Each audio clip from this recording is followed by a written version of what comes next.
Welcome to The People I Play With. This is the show where I interview, well, the people I play with. I'm your host, Jesse Bernico.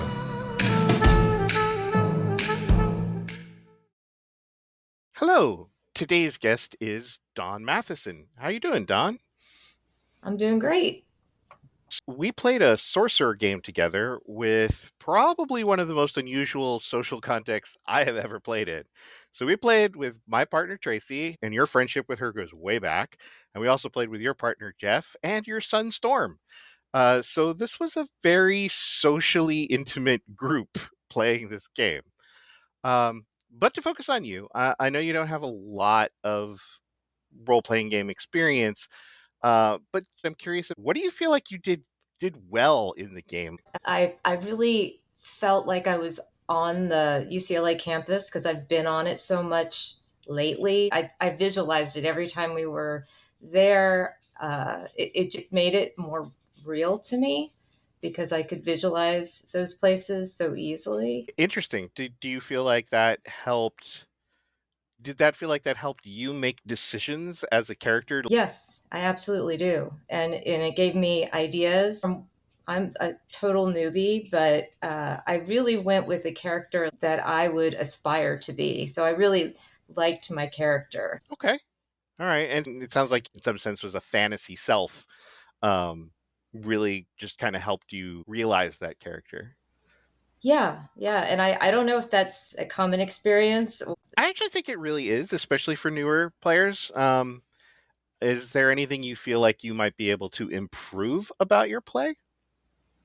My demon is not super useful in a lot of situations. I love him. I think that he is exactly the kind of demon I would want to have in real life. I'd probably still bug him about being naked all the time. I love his personality, but I would like to have a few more special powers like some of the other characters to feel like I could help out more. Being there, I felt like I was a cohesive part of the group. So the only other game like this I've played is D&D, and it's so different and I liked it so much more. Well, I'm glad to hear that. And it's interesting that you brought up your demon because for people who might not know, Sorcerer is a game about summoning demons for power.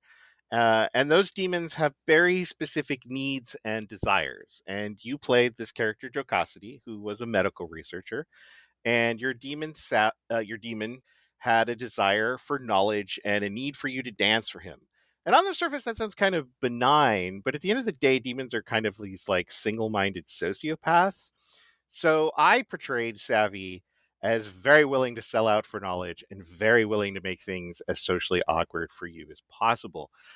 You already mentioned that he walked around naked all the time. So I want to know what your thoughts are around navigating Savvy's personality. I kind of dug it because it was predictable and it was hilarious. And I like to meet my challenges in life and try to find the funny in them because I've had days when so many things have gone wrong or have been so challenging. I've been like, why do things have to be so hard? But I always think after that, I'm going to laugh about this in 3 days because it's just impossible that this many dominoes fell in the wrong direction. So I felt like that was a really natural dynamic for me. There was a very particular pressure on you in this game from this corporate billionaire who was very interested in funding your research and kind of obviously at the expense of owning it. And Savvy was kind of into that idea. It's like, hey, look, why don't we take the deal? It'll be easy. It'll be great. We can learn. We can do all this knowledge. Did having this voice pressuring you to sell out, did you actually ever feel that as a temptation? I never felt it as a temptation. No, I was never tempted. I sometimes wondered if I was making the wrong decision. Oh, I definitely did because when you're feeling pressures from more than one person, I always ask, is it me? Am I making the wrong decision? But for me, I kept checking in, and I thought, no, listen, look at the two people who are pressuring you to go in that direction, and it was a pretty easy choice at that point, a pretty logical choice to say, I want to stay out of his clutches. Okay. Okay. There was another moment that I'm thinking about where you had to do a bit of public speaking, and your demon, who has the ability to enhance your public speaking abilities, went into need in that moment, right there where you were on stage and had a spotlight and said, "I'm not going to help you unless you dance for me," and then you did it. I was a little surprised that Jocosity was willing to dance in front of us, an auditorium full of people. Um, so I'm also curious about what was going through your head in that particular moment. I was playing that character very close to me. I mean, that's what I would have done. I would have totally done that. Really, you would have totally danced under spotlights in front of an audience if it meant getting that little boost you would need for that presentation, huh? I have no problem making a fool of myself. I accepted a long time ago that happens often, and so I just own it. Wow. I did not know that about you. See, that's why I do these interviews. I learn things about the people I play with. So in Sorcerer, there's this central score called Humanity, and it goes up and down based on how your character behaves. And in the end, Jocosity's Humanity score was rather low. And a lot of that loss came from some late game sorcery that happened, but also there weren't a lot of moments for Jocosity to regain humanity. And for me, that came out of a sense of Jocosity holding a lot of people at arm's length. I had a deep sense of pragmatism from your character. It felt like a lot of what Jocosity did was out of a sense of practical necessity rather than genuine connection. I'm curious about your feelings around Jocosity's humanity journey. You're right. Jocosity does not make attachments easily. She doesn't want to get into a friendship or an attachment that is destructive because she has a really rough background. She's had a lot more experience with people than your average 20 or the 30-year-old, where she's been in foster homes and she has been hurt, and she knows that it costs a lot to form an attachment, and so you need to be careful when you do. And she wants to do the right thing. She's also not going out of her way to form an attachment. It has to be like really totally worth it for her. Interesting. Since you've already admitted, playing this character close to the heart, do you feel that's true about yourself? I Like, don't think I hold back as much as Jocosity does, but I do think that forming attachments is definitely hard for me. I'm not a hugger. I'm awkward. I do have a hard time forming attachments. That is true, but it's not. But I definitely am more open to them than Jocosity. I want to talk about the character of your Aunt Betty. The way Sorcerer works is there's this little diagram on the back of your sheet, and it's got these quadrants. And Aunt Betty was in your price quadrant, which is your I'm don't form a lot of attachments very well element of your character. Um, and one of the things I did as a GM was to try to bring her in by essentially threatening her. And for a long time, I feel like she got backgrounded more than than I would have preferred, but a lot of that's on me. But what was there? I'm I'm curious where you're thinking about Jocosity and Aunt Betty were over the course of the game. Jocosity harbors a lot of resentment towards her aunt because she was her only living relative when she was made an orphan, and her aunt didn't have to take her in, but she could have supported her. And the fact that she didn't offer any support when Jocosity was in so much pain at a very formidable time in her life, she really resents her for that. And to get over that, Aunt Betty's going to have to make a an overture. Jocosity is not going out on a limb for Aunt Betty. She's just not. She was doing for Aunt Betty what she would do for almost anyone. I was curious to see how that dynamic would play out. Is it going to be one of those things where this estranged person is in danger and all of that, separation instantly goes away? And I didn't feel that. Like I felt like, oh, she was in danger and you certainly don't want her to die, but that wasn't enough to bring you closer together. I did feel bad that she was in danger because of me, but I did also try to remedy that. So I went through all the support things that I would have done if I had a closer attachment to her. So I don't think my actions were any different, but the feelings weren't there because they've never been there. Interesting. In the end, you had escaped a corporate power grab, founded a new academic department, moved in with another player character and their demon, and you now have two demons to manage because you summoned this amulet towards the end of the game. So what do you take away from where Jocosity started versus where she ended up? I think that the amulet is definitely not something that she would have chosen except out of necessity.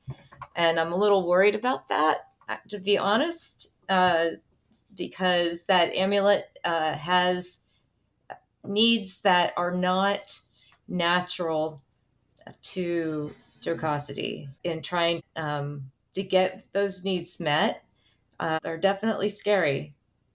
The amulet bit at the end, I think, was very interesting because it was primarily used to heal Howard, who was another PC who had been burned fighting a fire demon.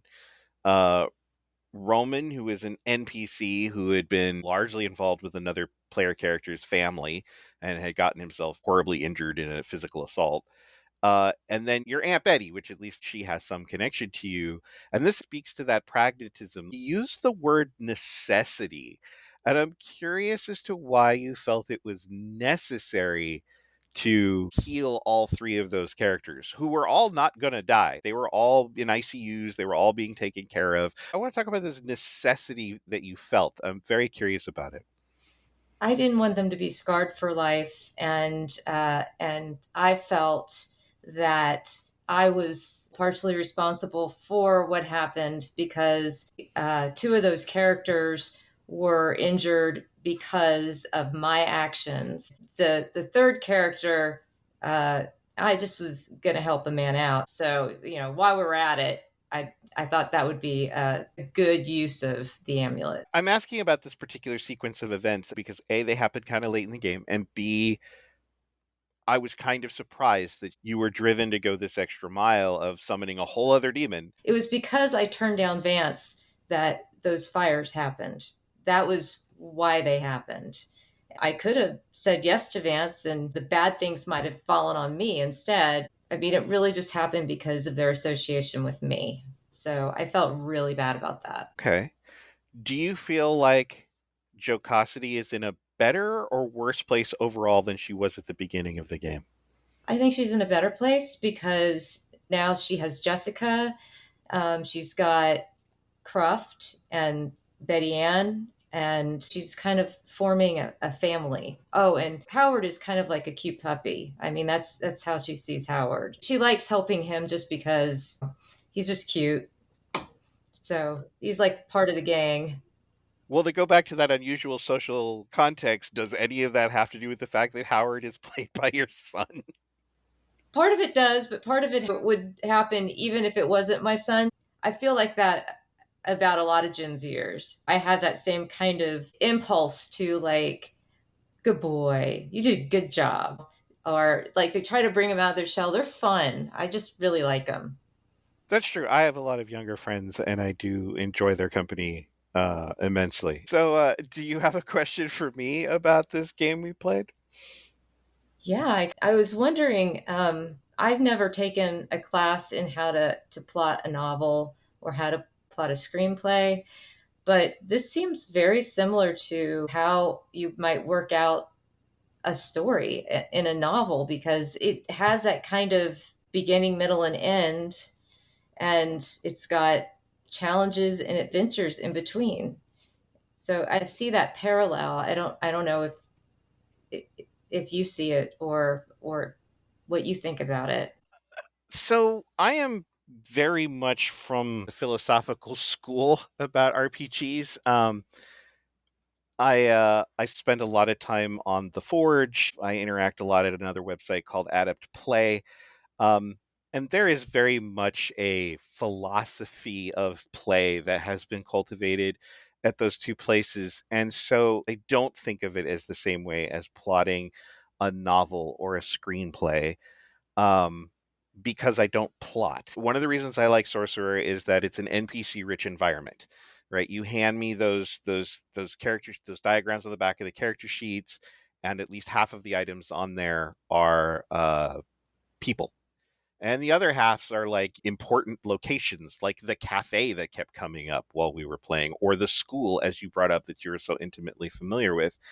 And then it falls to me to more or less just develop those characters as if I were just another player, and to play them as if I were just another player. You know, you guys are playing one character and I'm playing 15, but I'm still very in the moment with them. Between sessions, I often have to think about where they are and what they might do to get what they want. The same thing was true with the billionaire Vance that was interested in you. Was he's not getting what he wants? What's he going to do next? I mean, I wrote some of it down to remind myself, but beyond my initial notes of who these characters are, what they would want, and some notes about their personalities, it's really about thinking between sessions what these characters want and what they're willing to do to get, and have that happen to or around you, and then you're free to do what you want. You could ignore them. You could have sold out to Vance. Great, we'd now be talking about something completely different if you had done that.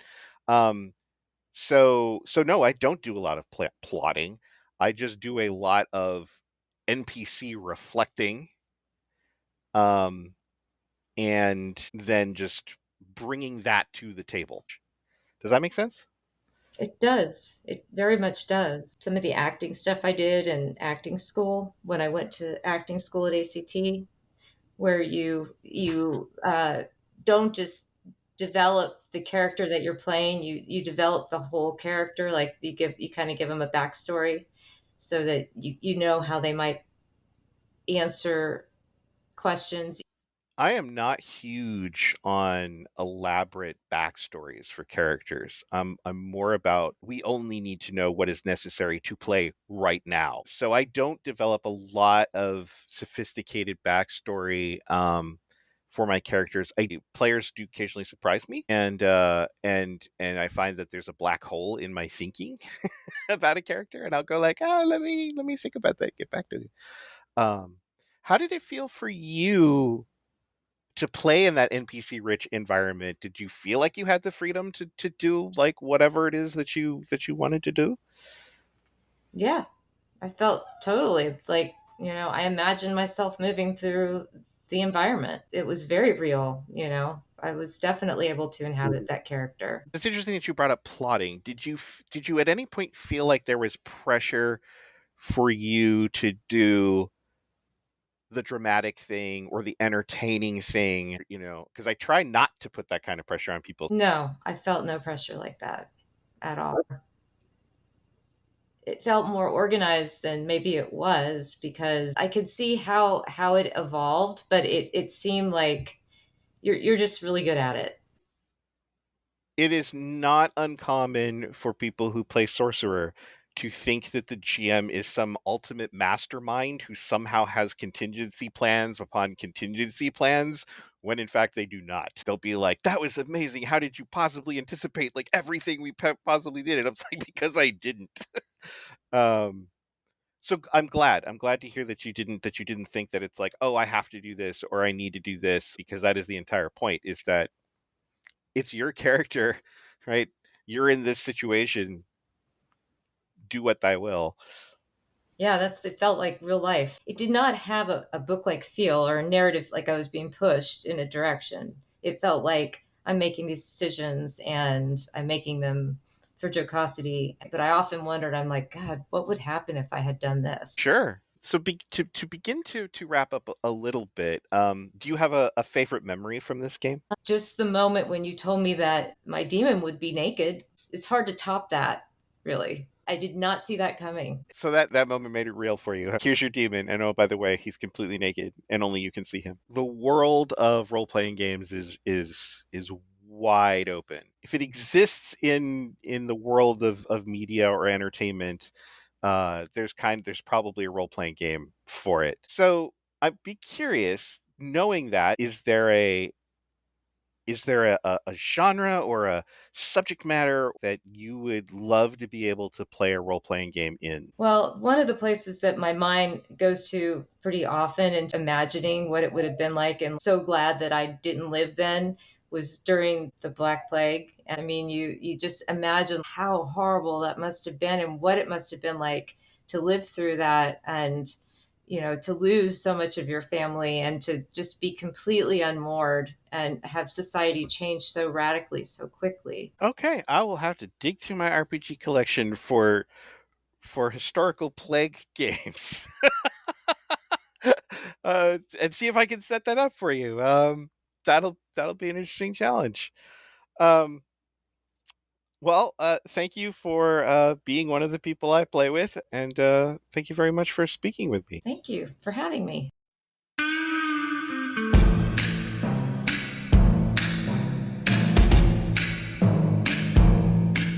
Thank you for listening to The People I Play With.